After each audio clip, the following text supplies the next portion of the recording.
My self GK गौरव। इस video में हम लोग फेट ऑफ आरबीसी डिस्कस करेंगे। जैसा कि हम लोग जानते हैं कि आरबीसी का जो नॉर्मल लाइफ स्पैन होता है वो 120 डेज़ का होता है। उसके बाद आरबीसी का डिस्ट्रक्शन होता है। आरबीसी का जो डिस्ट्रक्शन होता है वो स्प्लीन में होता है, इसलिए हम लोग स्प्लीन को बोलते हैं grave yard of RBC. Grave yard of RBC.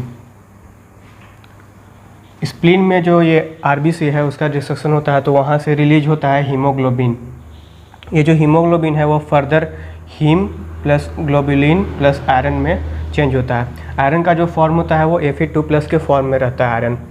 ये जो हीम है वो चेंज होता है बिलीवर्डिन में हीम ऑक्सीजनेज केमिकल के एक्शन से, और फिर फर्दर जो ये बिलीवर्डिन है वो चेंज होता है बिलीरुबिन में। जो एंजाइम इसके लिए रिस्पॉन्सिबल होता है वो बिलीवर्डिन रिडक्टेज होता है। ये जो ग्लोबुलिन है वो अमीनो एसिड में चेंज होता है और ये स्टोर रहता है, और जब ज़रूरत होता है तब ये रीयूज होता है बॉडी में। आयरन जो है वो एपोफेरिटिन के साथ कंबाइन करके फेरिटिन में चेंज होता है और ये भी स्टोर रहता है और रीयूज होता है जब इसका ज़रूरत होता है। ये जो हीम जो है वो बिलीरुबिन में चेंज हुआ है, तो यहाँ पे जो ये बिलीरुबिन है वो स्मॉल मॉलिक्यूल होता है, स्मॉल मॉलिक्यूल होता है और ये टॉक्सिक मॉलिक्यूल होता है।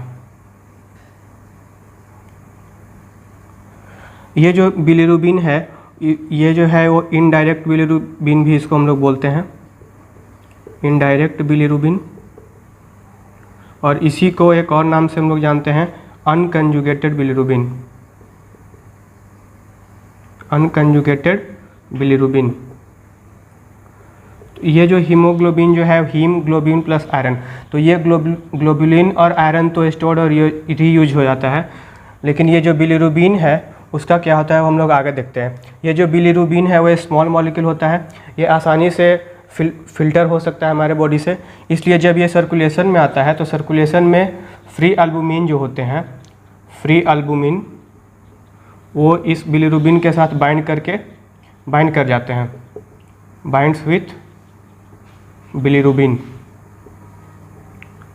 जैसे ही ये एल्बुमिन बिलीरुबिन के साथ बाइंड करेगा इसका साइज जो है वो इंक्रीज कर जाता है, अब ये इजीली फिल्टर नहीं हो पाता है। और ये जो टॉक्सिक है वो नॉन टॉक्सिक में कैसे चेंज होता है, तो वो जो सर्कुलेशन में जब ये बिलीरुबिन आता है तो सर्कुलेशन के थ्रू ये जाता है लीवर में।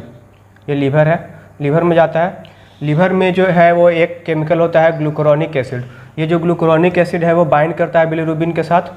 जब ये ग्लूकुरोनिक एसिड बिलीरुबिन के साथ बाइंड कर जाएगा तो यहाँ 3 काम होता है। ये तो कंजुगेशन होता है, जो ये अनकंजुगेटेड बिलीरुबिन था वो कंजुगेटेड में चेंज करेगा, इनडायरेक्ट था वो डायरेक्ट में चेंज करेगा, और ये टॉक्सिक था अब ये नॉन टॉक्सिक हो जाएगा। यहाँ पे नॉन टॉक्सिक हो जाएगा बिलीरुबिन जब ये ग्लूकुरोनिक एसिड उसमें बाइंड करेगा।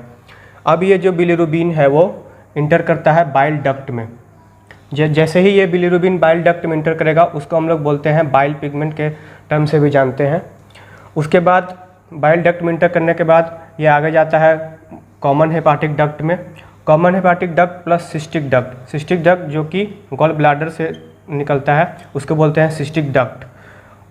Common hepatic duct plus cystic duct दोनों मिलकर बनाता है common bile duct. Common bile duct होते हुए फिर ये जो बिलीरुबिन है वो जाता है इंटेस्टाइन में। इंटेस्टाइन में क्या होता है कि कुछ बैक्टीरिया जैसे नॉर्मल फ्लोरा जो बैक्टीरिया होता है उसके और कुछ एंजाइम के एक्शन से ये जो बिलीरुबिन था वो कन्वर्ट हो जाता है यूरोबिलिनोजेन में। यूरोबिलिनोजेन में कन्वर्ट हो जाता है इंटेस्टाइन में। अब ये जो यूरोबिलिनोजेन है वो 20% रीअब्जॉर्ब हो जाता है बॉडी में, और ये जो रीअब्जॉर्ब हुआ ये सिक्रेट होता है यूरिन के थ्रू बाहर निकलता है। तो नॉर्मल कंडीशन में यूरोबिलिनोजेन जो है वो हमारे यूरिन में प्रेजेंट होता है, ठीक है। और जो 80% यूरोबिलिनोजेन है वो स्टूल के थ्रू बाहर निकलता है स्टेरकोबिलिनोजेन के फॉर्म में। ये जो स्टेरकोबिलिनोजेन है यही रिस्पॉन्सिबल होता है हमारे स्टूल के येलो कलरेशन के लिए। ये जो स्टेरकोबिलिनोजेन है वो responsible for yellow colouration of urine.